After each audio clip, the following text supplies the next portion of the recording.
नमस्कार। News 18 digital की खास पेशकश में आपका स्वागत है। किस्से तो आपने ऐसे किस्से तो बहुत सुने होंगे कि भारत से किसी ने अमेरिका में जाके नौकरी की, पढ़ाई की या बिजनेस किया।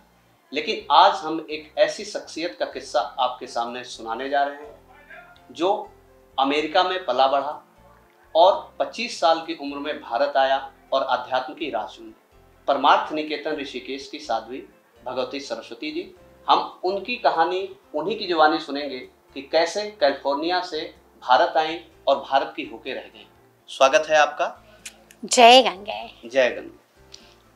तो आप कैसे, आपने कैलिफोर्निया में आप रही, वहाँ माँ बाप के साथ रही और उसके बाद 25 साल की उम्र में आप भारत आई और भारत की होके रही। यहाँ आने से पहले मेरा कोई आइडिया भी नहीं था कि यही दुनिया एग्जिस्ट होता है। I had no idea. California से हूँ और कैलिफोर्निया में मेरा पास सब कुछ था। यदि आपने मेरे को 25 वर्ष की उम्र में अगर आपने मुझे देखा होते, यू वुड हैव सेड कि उसके पास सब कुछ है।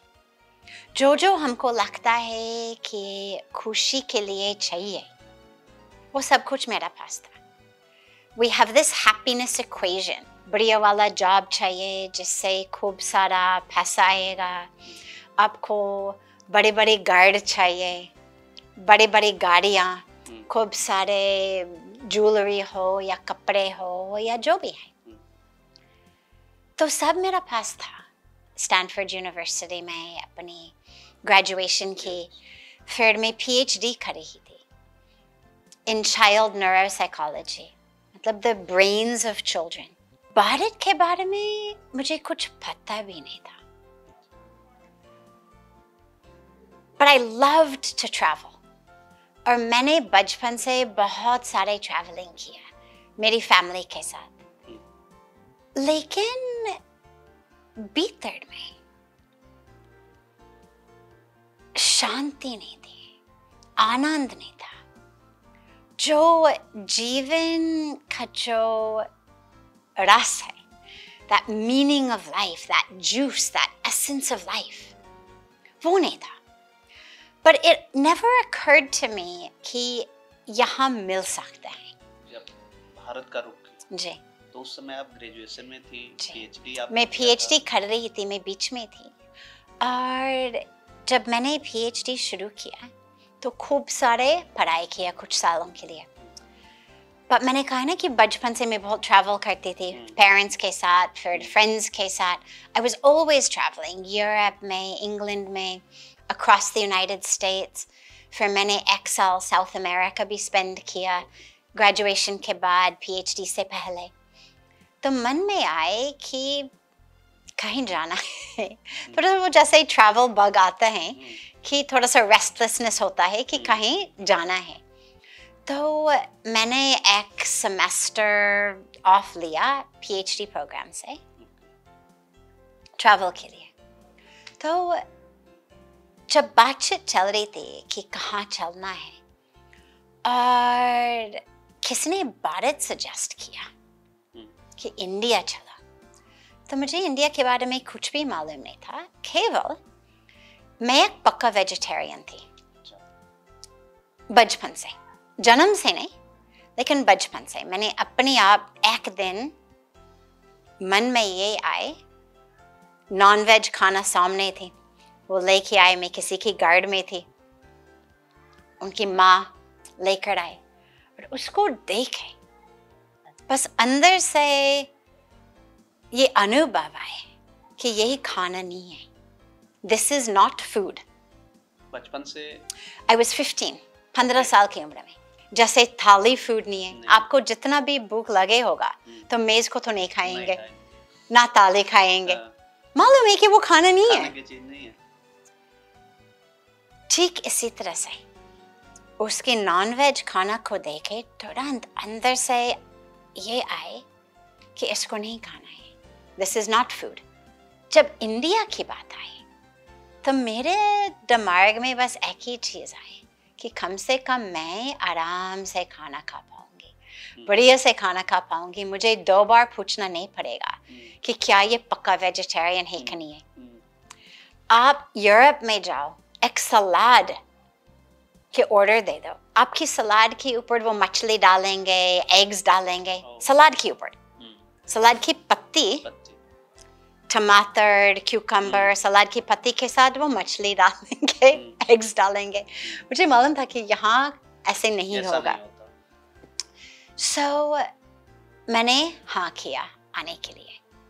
तो एयरप्लेन में बैठे बैठे मेरा मन में ये विचार आए कि दिस मेक्स नो सेंस। मैं स्वयं से बात कर रही थी, मैंने कहा तुम इतना दूर जा रहे हो to a country जिसके बारे में तुम्हें कुछ पता ही नहीं है, कोई इंटरेस्ट भी नहीं है, केवल एक ही कारण, because you can get good Indian vegetarian food. लेकिन मैं सैन फ्रांसिस्को बे एरिया में रह रही थी। This is a hub for Indians abroad. इतनी सारी इंडियन रेस्टोरेंट्स है वहाँ और बढ़िया बढ़िया वेजिटेरियन खाना बनाते हैं। In my neighborhood where I was living, there was a beautiful vegetarian Indian restaurant. हफ्ते में कम से कम 3-4 बार मैं खाती थी वहाँ। तो ये विचार आए मन में कि जब अपनी कॉर्नर पे बढ़िया वेजिटेरियन खाना मिलते हैं, इंडियन खाना मिलते हैं, तो why you have to go across the world to travel to get Indian food? तो मैंने कहा कि I don't know, बस इसका मतलब कि कोई कारण हो जिसकी वजह से मैं जा रही हूँ ना। ब्रिज तो पैदल वाला है, सामान लेके सामान। तो मैं हंस रही थी कि क्या पूरे ऋषिकेश में तुमको वही होटल चुनना पड़ा जिससे we have to carry बड़े सामान उठा के ले जाना पड़ेगा।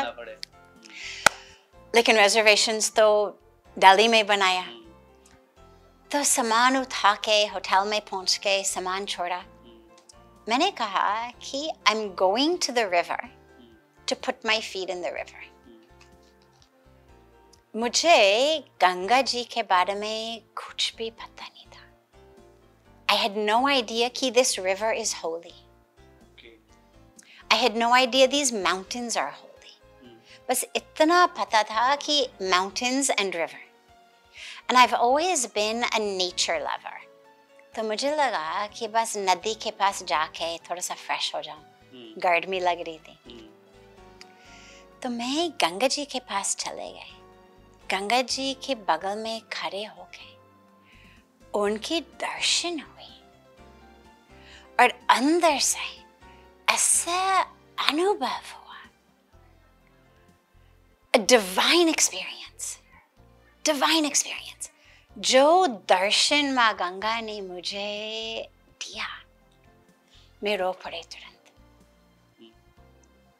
बैठ के रो पड़े और अंदर से अनुभव आए कि यही मेरा घर है, मुझे यहाँ ही रहना है। तो गंगा में आपने स्नान I have come up, उसी समय I had done nothing, उसी समय I had not even put my feet in the river, मैं बस खड़े हो गया।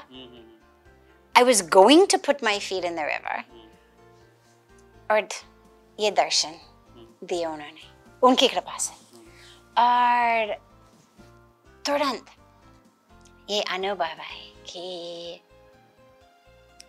मुझे यहाँ रहना। This is my home. Found my home. I have come home. Come back home. फिर that was the beginning. और एक दिन 2-3 दिन के बाद ऋषिकेश में रुके। हाँ, तो ऋषिकेश में रुके, लेकिन और रोज मैं गंगा जी के पास आई, सुबह सुबह सारा दिन गंगा जी के पास बैठे थे, रो रही थी।